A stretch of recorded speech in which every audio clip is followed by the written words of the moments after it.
السلام عليكم خوتي خواتاتي، كي دايرين؟ لاباس عليكم؟ كي دايرين مع الصحه؟ كنتمنى يلقاكم هذا الفيديو في احسن الاحوال يا ربي. اليوم فيديو جديد، وصفه جديده، تمر معمر اللي كيجي اكثر من رائع. وانتم عارفين التمر شحال ديال المنافع ديالو.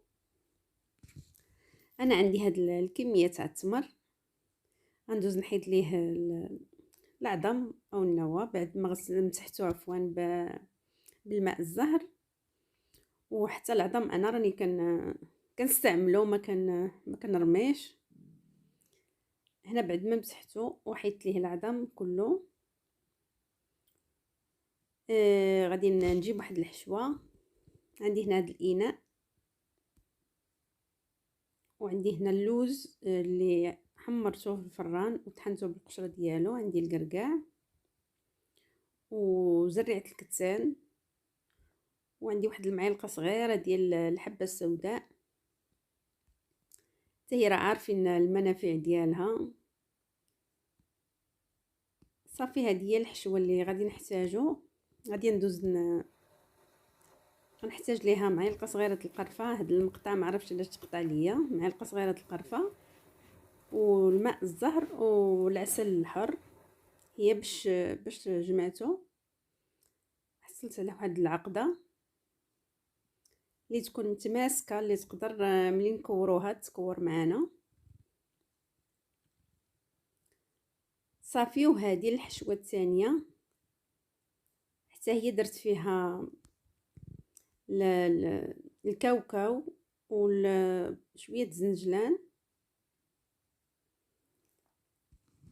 والكاجو. يعني الحشوه كتبقى على حساب داكشي اللي متوفر عندنا وداكشي في البيت. وهكا الواحد في رمضان ياكل شي حاجه زوينه صحيه. يعني عصميره وحده راه كافيه مع واحد الكويس الماء. صافي. هنا غادي نكورو. القياس كيبقى على حساب التمر وعلى حساب شحال بغينا نديرو حنا في التمره.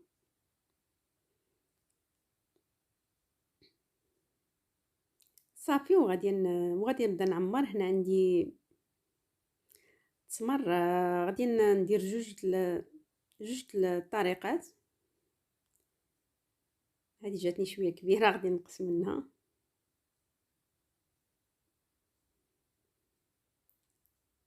صافي. ونحل التمره هكا ونعمرها بديك الحشوه. الطريقه راه سهله. صافي. غادي نبقى مستمره حتى نكمل النص ديال الكميه ديال التمر اللي عندنا.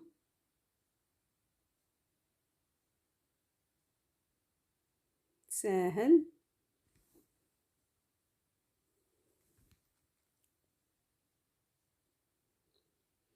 هنا بعد ما كملت كاع الكميه اللي عندي، يعني النص عمرته باللوز وزريعه الكتان، وهاد النصف الاخر عمرته بالكاوكاو والكاجو، وخلطته كي قلت لكم بالماء زهر هذا العسل.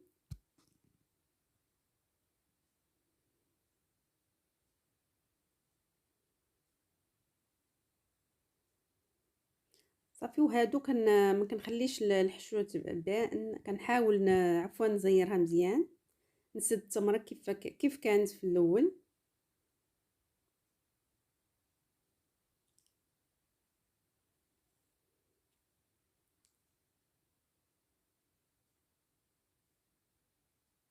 راه ساهله. ونسد التمره مزيان، ديك الحشوه ما نخليوهاش تبان. صافي. راه الطريقه ساهله، وهكا الواحد ياكل شي حاجه زوينه في رمضان. راه تميره وحده كافيه.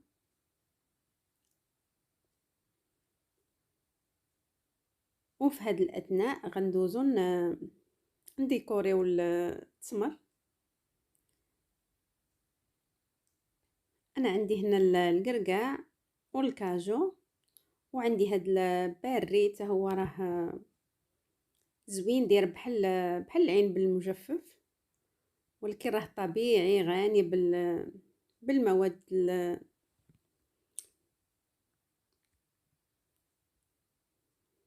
الطبيعيه. صافي هذه غندير فيها هاد الكاري، باري عفوا باري. وراه زوين، راه هو غني بالفيتامين، بحال العنب المجفف او بالزبيب، يعني كيجي بحالو. صافي التزيين كيبقى اختياري. انا زينته هكا على هذا الشكل.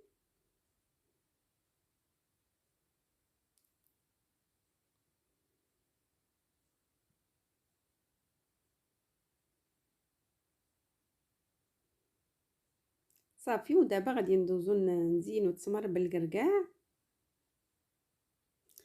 جاتني كبيره، غادي نقسمها على جوج.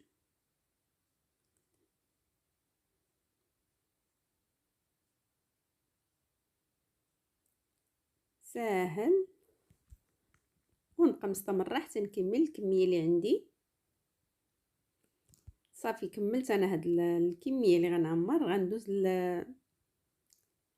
للشكل الثالث اللي خليته، اللي سديته مزيان، اللي عمرت التمره وسديتها ما خليتش الحشوه تبان.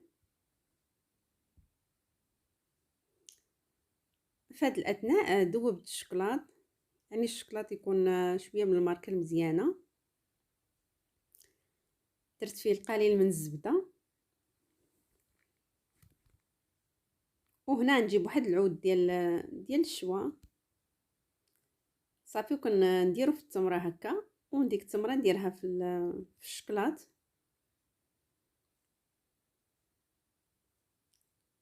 صافي وندوز نحطها في هذا الورق الزبده.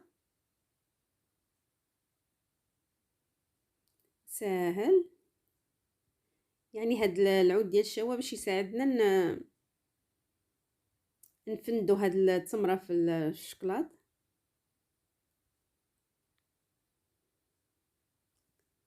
ساهله، ولكن كيجي لذيذ، تيجي زوين صحي. هنا كملت كاع الكميه اللي عندي. صافي كتبقى لي ديك البلاصه ديال العود ديال الشوا، كنسدها هكا بالشوكولا وغنديرها في الفريغو حتى تجمد لينا هاد الشوكولات. وفي هذا الاثناء ذوبت واحد القليل من الشوكولات الابيض حتى حصلت على هذا الشكل هكا. جبت عيب بلاستيك غذائي، غندير فيه القليل من الشوكولا.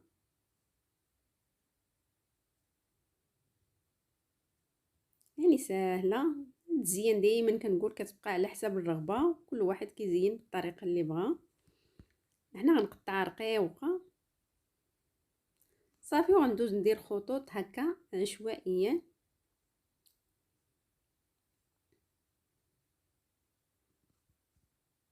ساهل،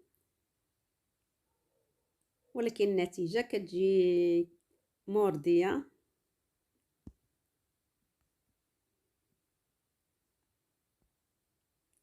يعني كيجي مذاق شكلا ومذاقا عفوا.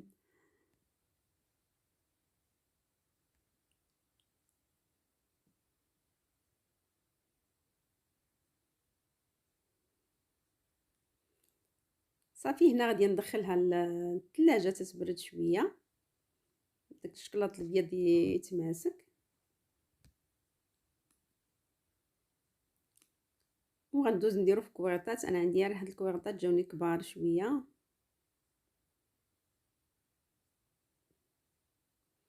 هادوك البيضين صغار بزاف، وهاد الغوز كبارين بزاف، ولكن ديبانيت بيهم. صافي غنبقى مستمره حتى نكمل هاد الكميه اللي عندي. وهذا هو الشكل النهائي. كنتمنى ينال اعجابكم، وإلا عجبكم شاركوا مع الاهل والاحباب، هكا تعم الفائده. ما تنسونيش، ما تبخلوش عليا كما ديما بلايك واشتراك وتفعيل الجرس باش يوصلكم جديد الفيديوهات ديالي ان شاء الله. دمتم في رعاية الله وحفظه. الى اللقاء، الى الفيديو القادم ان شاء الله.